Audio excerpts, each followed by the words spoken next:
పూర్వం మిథిలా నగరంలో ధర్మవ్యాధుడనే మహాజ్ఞాన సంపన్నుడైన ఒక మాంస వ్యాపారి ఉండేవాడు. ఒకనాడు ధర్మవ్యాధుడు తన వ్యాపారంలో నిమగ్నమై ఉండగా తనకు కొద్ది దూరంలో కౌశికుడు అనే పేరు గల సన్యాసి నిలబడి ఉన్నాడు.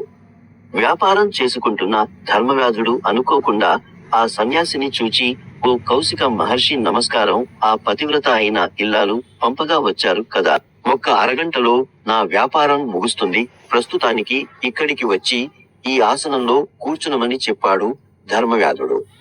కౌశికుడనే ఆ సన్యాసి ఆ ఆసనంపై కూర్చుని ఆశ్చర్యపోతూ తన మనసులో ఇలా అనుకోసాగాడు, నా జీవితంలో మొదటిసారిగా ఈ మిథిలా నగరంలో అడుగు పెట్టాను, కాని ఈ ధర్మవ్యాధునికి నా పేరు ఎలా తెలిసింది? ఎక్కడో సుదూర ప్రాంతంలో నాకు ఆ పతివ్రత అయిన ఇల్లాలికి జరిగిన సంభాషణ విషయం ఈ కటిక వృత్తి చేసుకునే ఈ ధర్మవ్యాధునికి ఎలా తెలిసి ఉంటుందని ఆలోచిస్తూ తన పూర్వ వృత్తాంతాన్ని మననం చేసుకోసాగాడు.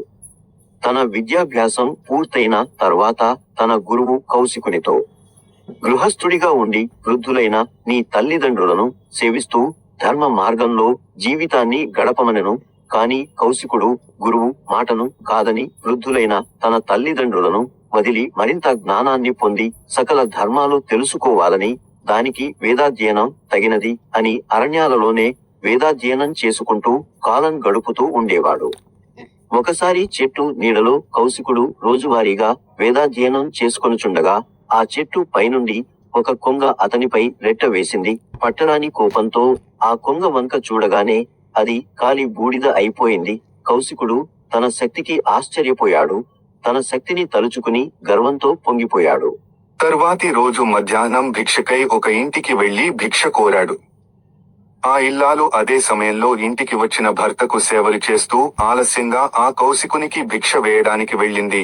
ఆ ఇల్లాలు తనను నిర్లక్ష్యం చేసి ఆలస్యంగా భిక్ష వేస్తున్నది అని పట్టరాని ఆవేశంతో ఆ ఇల్లాలిని కోపంతో ఉరిమి చూస్తూ ఉండగా, ఆ ఇల్లాలు, మహాత్మా, మీరు కోపంగా చూస్తే కాలి బూడిద కావడానికి నేనేమైనా ఆ చెట్టుపై ఉన్న కొంగ అనుకున్నారా మహర్షి అని ఆ ఇల్లాలు కౌశికునితో చెప్పగా అతడు ఆశ్చర్యపోతూ, తల్లి, నా అహంకారాన్ని మన్నించండి, ఎక్కడో అడవిలో జరిగిన ఆ సంఘటన తమరికి ఎలా తెలిసింది?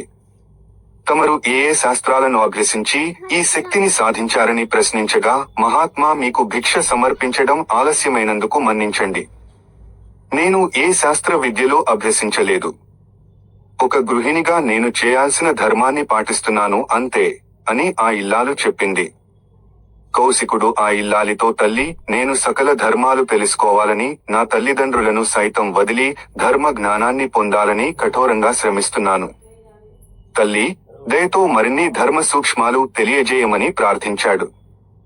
దానికి ఆ ఇల్లాలు, మహాత్మా, తమరు నిజంగా మరిన్ని ధర్మ సూక్ష్మాలు తెలుసుకోవాలని కోరుకుంటే మిథిలా నగరంలో ధర్మవ్యాధుడనే మహనీయుని కలిసి అతని ద్వారా అనేక ధర్మ సూక్ష్మాలు తెలుసుకోగలరు అని ఇల్లాలు చెప్పగా, కౌశికుడు ఆ ఇల్లాలికి నమస్కరించి ధర్మవ్యాధుణ్ణి వెతుక్కుంటూ మిథిలా నగరానికి రావటం, ఇలా ఇవన్నీ గుర్తు చేసుకుంటుండగా ధర్మవ్యాధుడు కౌశికునికి ఎదురుగా వచ్చి, కౌశిక మహర్షి, తమరు ఈ రోజు మా అతిథి, మా ఆతిథ్యం స్వీకరించడానికి దయతో మా ఇంటికి రమ్మని కోరగా కౌశికుడు అంగీకరించి అతని వెంట వెళ్లసాగాడు.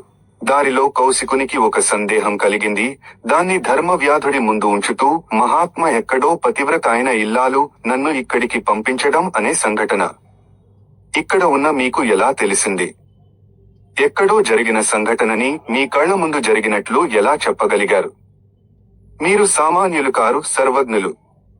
మీరు ఇంతటి విజ్ఞానాన్ని పొందడానికి కారణం ఏమిటి? దయచేసి తెలియజేయమని కౌశికుడు వేడుకొనుచూ ధర్మవ్యాధుని వేడుకొనెను. కౌశికునికి సమాధానం ఇస్తూ ధర్మవ్యాధుడు, మహర్షి నన్ను భూత భవిష్యత్ వర్తమానాలు తెలిసిన సర్వజ్ఞుడని అభినందించారు. నాకు లభించిన ఈ దివ్య శక్తికి కారణాన్ని చెప్పమంటున్నారు. మహర్షి, నాలోని ఈ దివ్య శక్తికి కారణాన్ని నేను చెప్పడమే కాదు, చూపిస్తాను. దయచేసి మా ఇంటిలోనికి రమ్మని కౌశికుణ్ణి ఆహ్వానించాడు ధర్మవ్యాధుడు. ఇంటి లోపల విశాలమైన గదిలో పూలహారాలతో, ఆభరణాలతో ఉన్నత ఆసనాలలో ఆసీనులై ఉన్న తన వృద్ధ తల్లిదండ్రులను కౌశికునకు చూపుతూ, తాను ఇంతటి గొప్ప ధర్మ జ్ఞానాన్ని పొందడానికి మా తల్లిదండ్రులే మూల కారణం అని చెప్పి వారి పాదాలకు నమస్కరించి వారి యోగక్షేమాలను అడిగాడు ధర్మవ్యాధుడు. ఆ వృద్ధ దంపతులు ధర్మవ్యాధునితో, వత్స, నీ వంటి ఉత్తముడు కుమారుడుగా ఉండే ఏ తల్లిదండ్రులకైనా ఏ లోటు ఉంటుంది. నీ ధర్మమే నిన్ను రక్షిస్తున్నది. నీ నడవడిక చేత మన వంశం పవిత్రమైనది. లోకంలో ఉత్తమ కుమారుడు అని చెప్పాలంటే మొదట నీ పేరు చెప్పిన తరువాతే ఇతరుల పేర్లు చెప్పాలి అని ధర్మవ్యాధుని పట్ల ఆప్యాయతతో అతని తల్లిదండ్రులు పలికారు. ధర్మవ్యాధుడు కౌశికునికితో, మహర్షి, నాకు ఇతర దేవతల గురించి తెలియదు, నా తల్లిదండ్రులే నా ప్రత్యక్ష దైవాలు. నా తల్లిదండ్రులకు కావలసిన సమస్త సౌకర్యాలు ప్రేమతో సమకూర్చున్నాను, వారిని భక్తితో సేవిస్తున్నాను.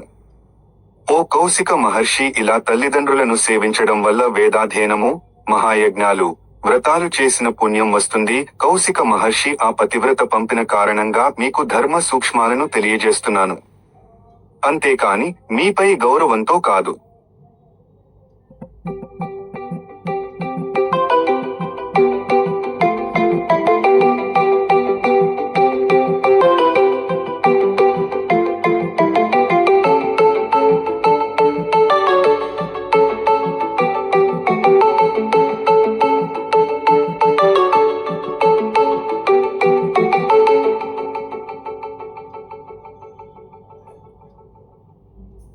నీవు జీవితంలో చేయకూడని ఒక పెద్ద తప్పు చేశావు. అదేమంటే వేదాలను అభ్యసించి జ్ఞానాన్ని పొందవలెనని మీ తల్లిదండ్రుల అనుమతి లేకుండా వారిని వదిలిపెట్టి నిర్లక్ష్యం చేశావు. నీవు నీ వృద్ధ తల్లిదండ్రులను వదిలిన క్షణం నుండి వారు నీకోసం గుండెలు పగిలేలా ఏడ్చి ఏడ్చి కళ్ళు పోగొట్టుకున్నారు. ఈ సమయంలో వారికి ఎన్ని అవసరం తప్పనిసరిగా ఉంది. కనుక ఇప్పటికైనా వెళ్లి నీ తల్లిదండ్రుల దుఃఖాన్ని చల్లార్చు. కౌశిక మహర్షి తమరు గొప్ప విద్యల కొరకు, పుణ్యాల కొరకు ఎంత కఠినంగా శ్రమించిన ప్రత్యక్ష దైవాలైన తల్లిదండ్రుల సేవలను నిర్లక్ష్యం చేస్తే మీరు సంపాదించిన విద్య, విజ్ఞానం అన్ని బూడిదలో పోసిన పన్నీరే అవుతాయి.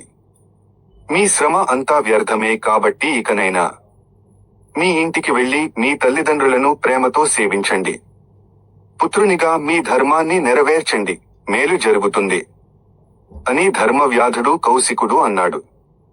ధర్మవ్యాధుని మాటలకు కౌశికుడు స్పందిస్తూ, మహాత్మా, నేను నా తల్లిదండ్రుల పట్ల నిజంగా ఎంత మూర్ఖంగా ప్రవర్తించాను. వారి మనసు ఎంతగా నొప్పించానో కదా. తల్లిదండ్రుల కంటే జ్ఞానమే గొప్పదని అని భావించాను. కొడుకుగా నా కర్తవ్యం ఏమిటో, నా బాధ్యత ఏమిటో తెలియజేసి నా కనులు తెరిపించారు. నిత్య జీవితంలో ఇంత నిష్ఠగా ధర్మాన్ని ఆచరించే మీలాంటి ధర్మాత్ములు వేలలో ఒకరుంటారు. కంటి ముందు కనిపించే తల్లిదండ్రులే ప్రత్యక్ష దైవాలు అనే గొప్ప ధర్మ సూక్ష్మాన్ని తెలియజేసి నా జీవితానికి సార్థకత చేకూర్చారు.